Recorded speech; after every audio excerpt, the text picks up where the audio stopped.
Good evening, friends. This is your host to welcome you through the creaking door into the inner sanctum. Come in. We would like at this point to deny certain rumors that have been spread around to the effect that we of the inner sanctum lack culture. Why, we have our own shelf of the world's great classics. In our case, a 6-foot shelf, naturally. We subscribe regularly to such magazines as the Saturday Evening Ghost. We're all members of the Spook of the Month Club. There's nothing we like more than curling up in a fire with a copy of Shakespeare's immortal Midsummer Night's Scream. In short, we are people definitely interested in the spirits. And I can safely say that all of us here have received their degree. Usually the third.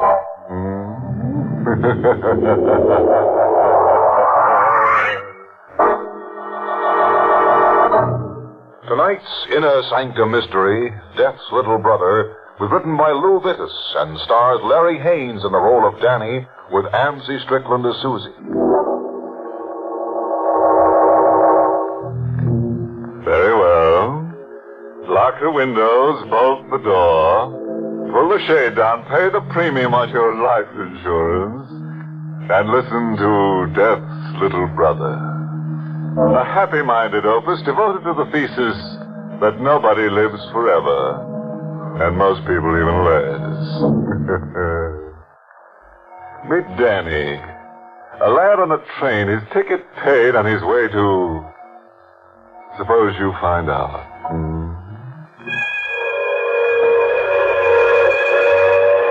The big idea about trains is that they go someplace.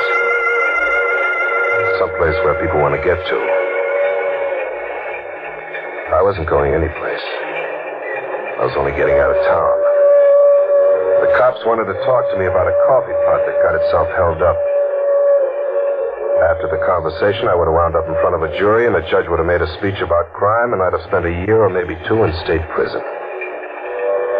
So I got on a train. Any train. I wasn't particular. But the rest of the people, they picked this train. It was going to places they knew about. Places they wanted to be. I looked at them and hated every one of them. Including the guy who flopped into the seat next to mine. He was around my age, around my size. To somebody in a hurry, he could have been my brother. Quite a train, huh? Quite a train.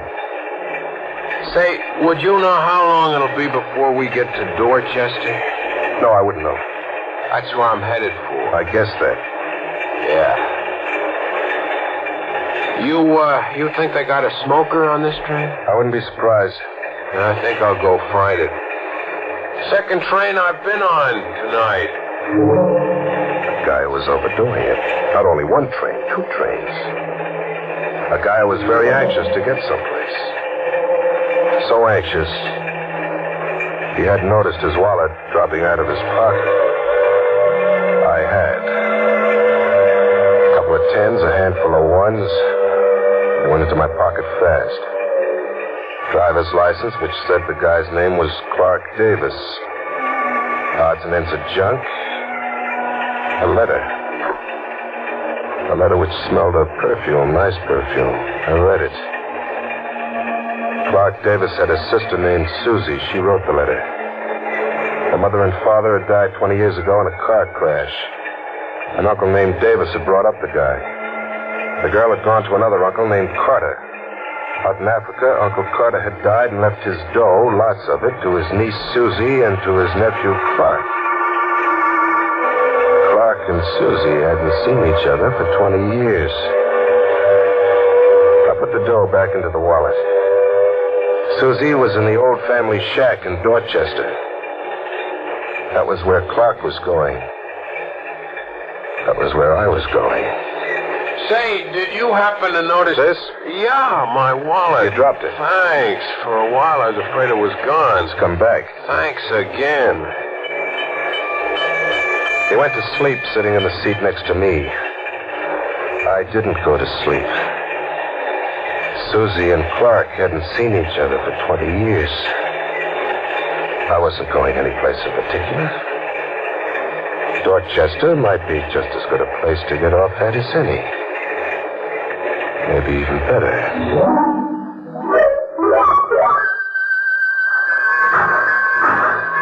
You got off here, too, huh? Yeah, it looks that way, don't it? What a dump. Station's dark, not a cab in sight. Wasn't anybody supposed to meet you? I didn't tell her what train I was coming on. Her? My sister. Oh. Live in town? Nope. I'm out on Lakeshore Drive, wherever that is. I know where it is. You wait here. What? I'm heading out that direction myself. Maybe I can rustle up a car. Hey, thanks. That's swell of you. Forget it. It's on my way. I'd spotted a sign down the street. A cheap hotel battling the termites. I went in. Hey. Huh? Oh, yeah. Where's Lakeshore Drive? Oh, a couple of miles out, east on the highway. Can't miss the turnoff. I need a car to get there, don't I? Yep. Got one you can let me have? Old station wagon, but you didn't mention your name. Oh, I didn't, did I? It's Clark Davis. Susan Carter's brother? Yeah. Well, we've been hearing a lot about you and Tom. How about that station wagon? Why, sure, seeing as who you are. Won't have any need of it tonight. Here you are. Glad to be of service. Runs fine, only you got to be careful of the brake. Don't worry, I'll be careful. So long. The station wagon was there, and so was Clark. Came along after you. That station wagon. Hop in. Okay. I was pretty sure nobody had seen Clark get into the car. And pretty sure it would have to be good enough.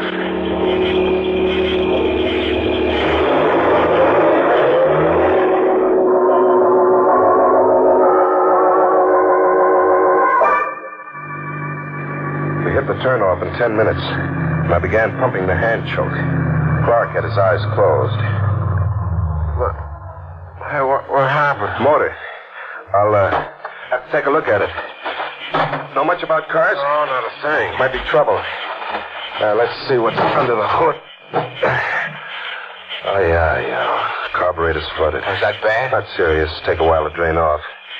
In the meantime, there's a lake over there. Like to take a look at it? Yeah, sure. The bank's kind of steep. Oh, there's no hurry. The water looks good. I'm 3/4 asleep. Now, why don't you get some water on your face? Might wake you up. Yeah, it's not a bad idea. Oh, boy, it's cold. Cold and deep. Davis, Huh? how's your sister going to know it's you when you show up? I'll tell her. Didn't you send her any pictures of yourself? No, I haven't got any pictures. Come on down here. The water's fine. Yeah, sure. Say, it just occurred to me. How come you know about Susie and me? Hotel clerk, town gossip. Oh. Better be careful with rocks. I'll be careful. And I was. There were lots of rocks around. I didn't grab just any rock. I picked one that was heavy enough, but not too heavy to handle easy. And I went down. I certainly feel a lot better. Hey, what do you got that rock for? The rock? You weren't thinking of trying to skip that across the water, were you? Skip it? What you need is a flat rock, one a whole lot smaller. What I need is this rock. He went down, sprawling over the rocks at the edge of the lake. He wasn't dead, but after a while, he was dead. I went through his pockets. Wallet, identification letter from Susan Carter, the works. They went into my pockets. It wasn't robbery, though. I gave him my wallet. And I gave him some rocks, too. Loaded his pockets with them. So when I dumped him in the lake, he went down. He'd stay down, too, for a while. And if he came up in a week or two, he'd be a guy called Danny, wanted by the cops for larceny. And he wouldn't have much of a face left to identify. I turned around and headed back for the car. Now I was somebody who had some place to go to.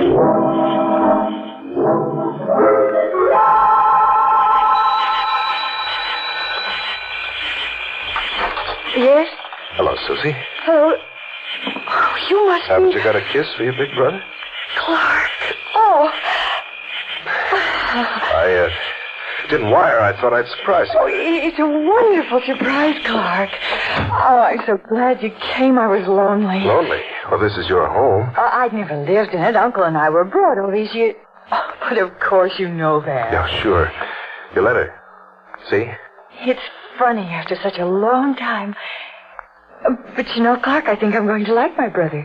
He's kind of handsome. Well, I guess it runs in the family. Thank you, darling. Say, I'm kind of tired. Oh, of course you are. Come on. I'll show you a room.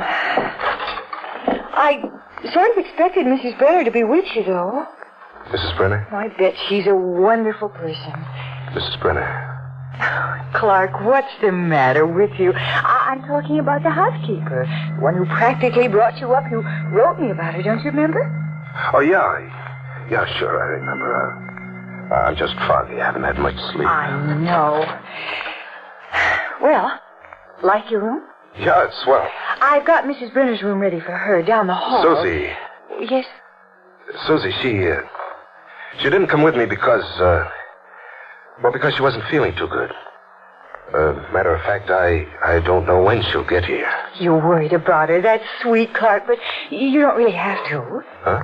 I got a phone call from her, about half an hour before you came. You did? Uh-huh. She said she'll be here first thing in the morning. Good night, Clark.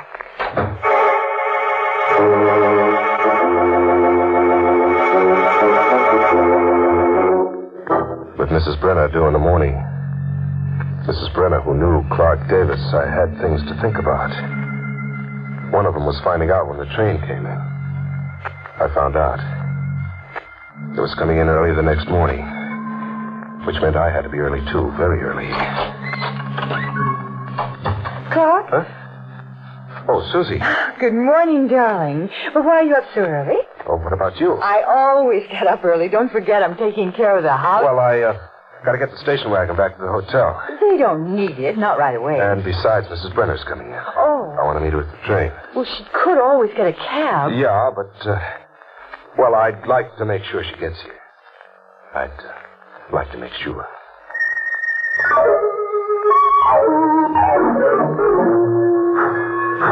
But she didn't come in. Not on that train. Hi, Mr. Davis. Huh? Oh, the clerk. Yep. Seeing somebody off? No. Expecting somebody? No.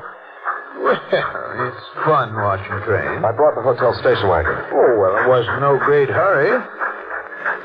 Cigarette, Mr. Davis? I don't smoke. Ain't much of a habit. I guess the other fella left this pack in the station wagon then. Other fella? Yeah, one that you was with last night. I was alone. Looked kind of sick. Guess he's staying out at the house with you. I tell you, I was alone. Thought you might have some trouble starting the wagon. You was so nervous. Well, I was tired, that's all. So I kind of drifted over to the window in front of the hotel. Seen you help him in. I told you I was alone. That's right. I guess the pack of cigarettes could have been left in the car before last night. Sure. Even though I cleaned it out thorough before you took it. And I guess maybe I could have made a mistake about seeing another fella get in with you. Mr. Davis. Yeah. I need a little time to think about these mistakes. Get my mind straight about them. Can't do that if I have to keep on working. I don't get it. Well, I could use a vacation. And take one. I can't afford it. Less than a rich young fellow like you feels like helping out. Well, I haven't Whole got... town knows about the legacy, Mr. Davis. Now, I ain't the fancy kind. Say, a couple of $1,000, Couple of thousand. You're crazy. No. Just need a vacation awful bad. Say, tonight? Tonight? Yep. All right. Where can I meet you? Oh, I'll stop by the house. No. My sister. Well, outside the house, then. Okay. Down near the road. By the lake. Sounds all right. Around 8? You better wait inside the house till you hear a hoot owl go 3 times. I do awful good hoot owl. Ain't any real ones around, so you'll know it's me. Yeah, but... I don't want you waiting outside for me in the dark. You might catch cold. So long, Mr. Davis. See you tonight. And besides doing a good hoot owl, I'm pretty good at shooting things. Comes from hunting. You don't want to forget that, do you?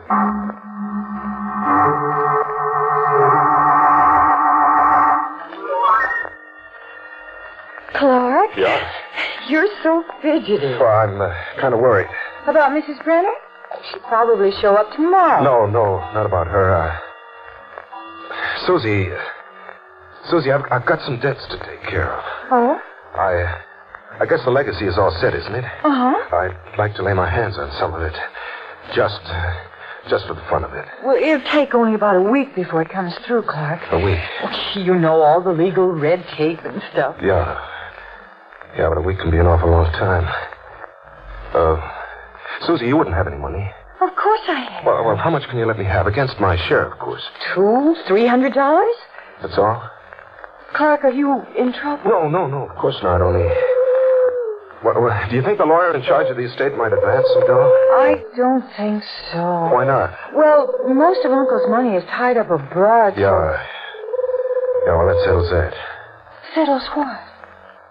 I'll just have to wait, Susie. That's all. I might have paid the clerk off if I had the money. Might have. But this way it was going to be cheaper and safer. He was waiting for me down by the lake. And he had a gun. He told me that. I'd have to come to him facing him, he thought. But he forgot the lake. I'd had all day to find a boat. I found one. There was no moon, so it was dark. There was a wind which made noise. More than noise enough to cover the sound of the boat, even if he'd been listening for it, and he wasn't. He was wearing a white shirt, which made it easy. He was standing a couple of feet from the shore, facing towards the house. I let the boat drift the last few yards, quietly. Besides, I needed an oar for another purpose. It was a heavy oar. I was out of the boat and hit the shallow water. There was a splash, but it didn't register on him until I was close. He started turning. He was almost all the way around when...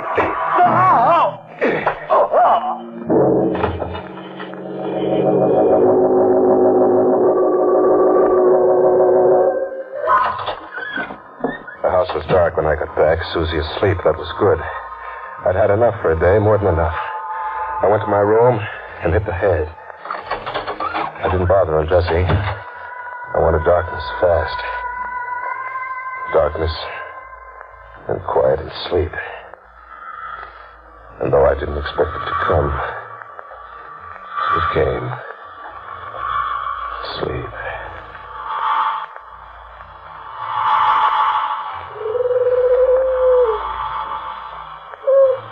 What? A hoot owl. No, there aren't any around here. There aren't any. Sound was coming from the direction of the lake. I was dreaming, sure, but I had to go outside. When I got close to where I put him, there was no more sound. The earth over him hadn't even been touched. He was still under it, deep under it, where I'd put him after I finished with the oar. Even if he'd still been able to hoot like an owl, you couldn't hurt him, not with all that earth on top of him. I'm sure I'd been dreaming.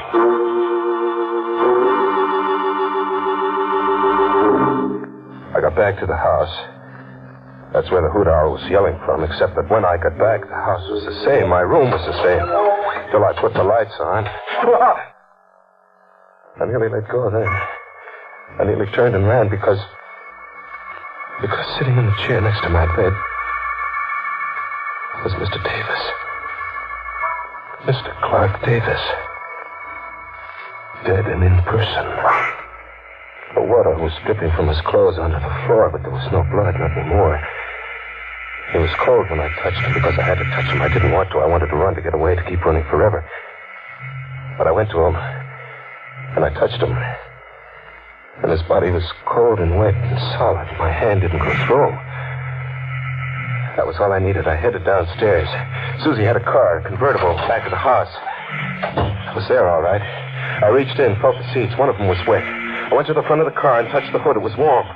All the answers except one, and that one I'd get in person. I turned back to the house. I wasn't thinking anymore, just doing what had to be done. But I should have thought because... Both shots had got me. She'd aimed good. Low. Not trying for anything fancy like the head. Both shots were in me. Deep. I hit the ground and stayed put. Played dead. It was easy, a rehearsal. I could taste my own blood in my mouth. Soon it wouldn't be a rehearsal, but the real thing. But before that, she stopped. She was smart. Stopped a few feet away from me and waited. I didn't breathe. She wouldn't want to waste bullets, risk more noise. After a while, she came a little closer. She'd seen the blood I was lying in. She came a little closer. And I still had strength enough to roll and get her rifles and bring her down. Let me go. I got her wrist. She still was watching. She threw the gun too far for me to get at her. But I held on to her. Clark! Darling, what's the matter with you? It's no use. You dragged your brother out of the lake, didn't you? You hooted like an owl. You saw me kill the hotel clerk, didn't you? What makes you feel any better? I did. You better let go of me. You're not doing yourself any good bleeding the way you are. Why shoot me? Why didn't you yell for the cops? You had the goods on me. All you had to do was show him your brother's body. Why drag it into my room? Why try to drive me nuts? Because you idiot. That body in your room isn't my brother. Isn't your brother? Who is he? A friend of mine. A boyfriend. What about your brother? You want to save your breath? A dying man like you. What about your brother? Dead. He was murdered. Why? The man you thought was my brother. Why? Because my uncle left all the money to my brother. He didn't trust me, didn't like me. So I had my brother killed. The man you met on the train was going to impersonate my brother till the will went through. And you had to come along. Yeah, I had to come along. When you walked in, I didn't know what to do. I tested you. There is no Mrs. Brenner, but you fell for it. So I knew you didn't come from Clarkstown. Why'd you shoot me? We could have gone through the act. Not after you killed the hotel clerk. He'll be missed. I couldn't afford to have an unsolved murder around. They'd find out about my real brother. This way, you're a killer. My brother's dead because of you. I'll get the money. She'd stopped trying to get away. She was waiting for me to die. And I was dying, all right. But I was still strong enough. No! Don't! Get your hand! No!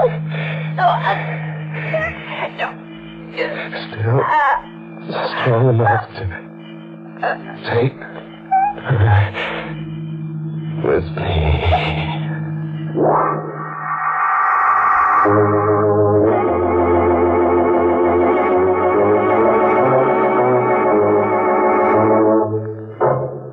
That, I think, pretty much winds up the sad story of Danny.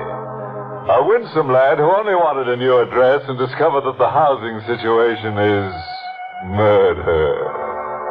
We can sympathize with his feeling about rent ceilings, but he really shouldn't have raised the roof. Of course, it's no fun to be out in the cold, but did Danny have to go to the other extreme? The person that we really don't understand, though, is Susie. She didn't have to kill Danny. After all, he only wanted to be a brother to her.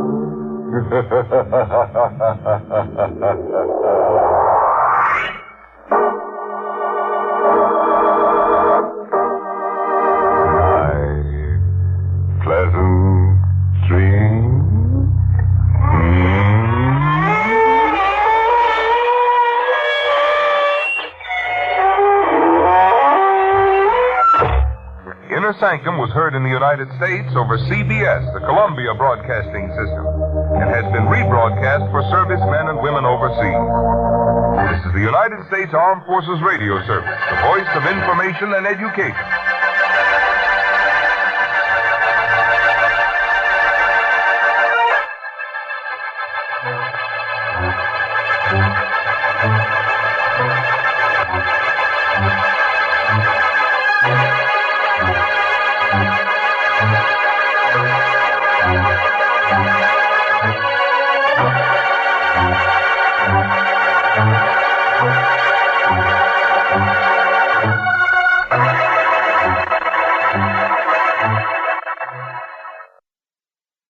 Spooky Ventures is the home for spooky content and spooky merchandise on the web. Check it out today at spookyventures.com. And remember, always keep it spooky.